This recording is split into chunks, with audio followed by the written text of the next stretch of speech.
PM Kisan 20ನೇ ಕಂತು June 2025ರಲ್ಲಿ ಬಿಡುಗಡೆ. E-KYC ಪೂರ್ಣಗೊಳಿಸಿದ ರೈತರಿಗೆ ಮಾತ್ರ ಹಣ. ಪಾವತಿ ಸ್ಥಿತಿಯನ್ನು ಆನ್ಲೈನ್ನಲ್ಲಿ ಪರಿಶೀಲಿಸಬಹುದು. ಪ್ರಧಾನಮಂತ್ರಿ ಕಿಸಾನ್ ಸನ್ಮಾನ್ ನಿಧಿ ಯೋಜನೆಯ 20ನೇ ಹಂತದ ಹಣವನ್ನು ಕೇಂದ್ರ ಸರ್ಕಾರ ಜೂನ್ 2025ರಲ್ಲಿ ರೈತರ ಖಾತೆಗಳಿಗೆ ನೇರವಾಗಿ ವರ್ಗಾಯಿಸುವ ಸಾಧ್ಯತೆ ಇದೆ. ಈ ಮೂಲಕ ಫಲಾನುಭವಿ ರೈತರಿಗೆ ರೂ. 2,000 ಹಣ ನೀಡಲಾಗುತ್ತದೆ. ಈ ಹಣವನ್ನು ಪಡೆಯಲು ಮುಖ್ಯವಾಗಿ ರೈತರು ತಮ್ಮ ಇ-ಕೆವೈಸಿ ಪ್ರಕ್ರಿಯೆಯನ್ನು ಪೂರ್ಣಗೊಳಿಸಬೇಕು. ಈ ಪ್ರಕ್ರಿಯೆಗಾಗಿ ಒಟಿಪಿ ಆಧಾರಿತ ವ್ಯವಸ್ಥೆಯನ್ನು ಪಿಎಂ ಕಿಸಾನ್ ಪೋರ್ಟಲ್ನಲ್ಲಿ ಬಳಸಬಹುದು ಅಥವಾ ಬಯೋಮೆಟ್ರಿಕ್ ಪ್ರಮಾಣೀಕರಣಕ್ಕಾಗಿ ರೈತರು ಸಿಎಸ್ಸಿ ಕೇಂದ್ರಗಳಿಗೆ ಭೇಟಿ ನೀಡಬಹುದು. ರೈತರು ತಮ್ಮ ಪಾವತಿ ಸ್ಥಿತಿಯನ್ನು ಹೇಗೆ ಪರಿಶೀಲಿಸಬಹುದು? ಅಧಿಕೃತ ವೆಬ್ಸೈಟ್ pmkisan.government.in ಗೆ ಹೋಗಿ ನಿಮ್ಮ ಸ್ಥಿತಿಯನ್ನು ತಿಳಿಯಿರಿ. ಲಿಂಕ್ ಕ್ಲಿಕ್ ಮಾಡಿ.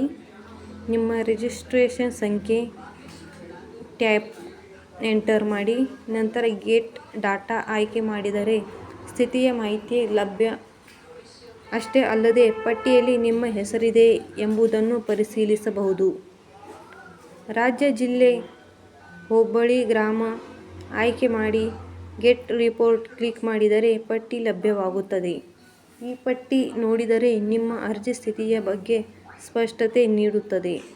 ಇನ್ನು ಹೊಸ ರೈತರು ಈ ಯೋಜನೆಗೆ ಅರ್ಜಿ ಸಲ್ಲಿಸಲು pmkisan.government.in ಗೆ ಭೇಟಿ ನೀಡಿ ನ್ಯೂ ಫಾರ್ಮರ್ ರಿಜಿಸ್ಟ್ರೇಷನ್ ವಿಭಾಗದಲ್ಲಿ ತಮ್ಮ ಆಧಾರ್ ಸಂಖ್ಯೆ ಮತ್ತು ಇತರ ವಿವರಗಳನ್ನು ನಮೂದಿಸಿ ಅರ್ಜಿ ಸಲ್ಲಿಸಬಹುದು.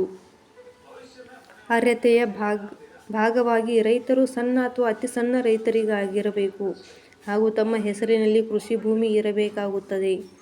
ಅವರು ಸರ್ಕಾರದಿಂದ ನಿಯಮಿತವಾಗಿ ರೂ. 10,000ಕ್ಕಿಂತ ಹೆಚ್ಚು ಪಿಂಚಣಿ ಪಡೆಯುತ್ತಿದ್ದರೆ ಈ ಯೋಜನೆಗೆ ಅರ್ಹರಲ್ಲ. ಈ ತನಕ 19 ಕಂತುಗಳ ಪಾವತಿಯಲ್ಲಿ ಸರ್ಕಾರ ರೂ. 22,000 ಕೋಟಿ ಮೊತ್ತವನ್ನು ರೈತರ ಖಾತೆಗೆ ಜಮೆ ಮಾಡಿದೆ. ಈ ಬಾರಿ 20ನೇ ಕಂತಿಗೆ ನಿರೀಕ್ಷೆಯಲ್ಲಿರುವ ರೈತರು ಈ ಬಾರಿ ಯಾವುದೇ ತೊಂದರೆ ಇಲ್ಲದೆ ಹಣ ಪಡೆಯಲು ಇ-ಕೆವೈಸಿ ಪೂರ್ಣಗೊಳಿಸುವುದು ಅತ್ಯಗತ್ಯ. 20ನೇ ಕಂತು ಯಾವಾಗ ಬಿಡುಗಡೆ? ಪ್ರಧಾನಮಂತ್ರಿ ಕಿಸಾನ್ ಸನ್ಮಾನ್ ನಿಧಿಯ 22ನೇ ಕಂತು ಜೂನ್ 2025ರಲ್ಲಿ ಬಿಡುಗಡೆಯಾಗಲಿದೆ ಎಂದು ವರದಿಯಾಗಿದೆ. 2,000ಗಳನ್ನು ನೇರವಾಗಿ ರೈತರ ಖಾತೆಗಳಿಗೆ ಜಮಾ ಮಾಡಲಾಗುತ್ತದೆ. ಪ್ರಧಾನಮಂತ್ರಿ ಕಿಸಾನ್ ನಿಧಿ ವಿತರಣೆಯ 19ನೇ ಕಂತಿನ ಭಾಗವಾಗಿ ಕೇಂದ್ರ ಸರ್ಕಾರವು ಒಟ್ಟು ರೂ. 22,000 ಕೋಟಿಯನ್ನು ವಿತರಿಸಲಾಗಿದೆ. ಇಂತಹ ಮಾಹಿತಿಗಾಗಿ ನಮ್ಮ ಚಾನೆಲ್ ಅನ್ನು ಸಬ್ಸ್ಕ್ರೈಬ್ ಮಾಡಿ, ಬೆಲ್ ಬಟನ್ ಕ್ಲಿಕ್ ಮಾಡಿ. Thank you for watching.